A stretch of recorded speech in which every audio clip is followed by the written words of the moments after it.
तमाम जमलेल्या जनतेलाही माझा मानाचा मुजरा आहे आणि व्यासपीठावर जमलेल्या मान्यवरांनाही माझा मानाचा मुजरा आहे।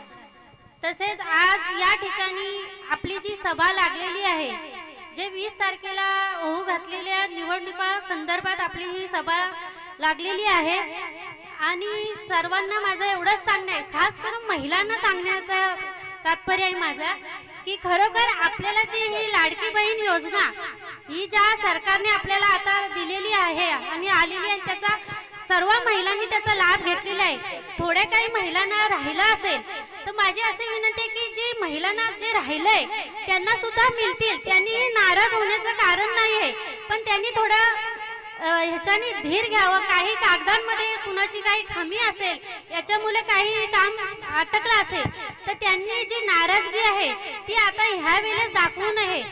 त्यांनी जे त्यांचं सुद्धा काम होईल आणि ते पैसे येतील। तसेच आज या ठिकाणी जमलेल्या तमाम पब्लिक आणि जनतेला माझं एवढंच सांगणं आहे की येणाऱ्या 20 तारखेला 2 नंबरचं बटन दाबून आपलं धनुष्यबाण हे लक्षात ठेवून सर्वांनी आपल्या आमदारांना भरघोस मताने विजयी करायचं आहे, हे लक्षात ठेवायचं। जय हिंद, जय महाराष्ट्र।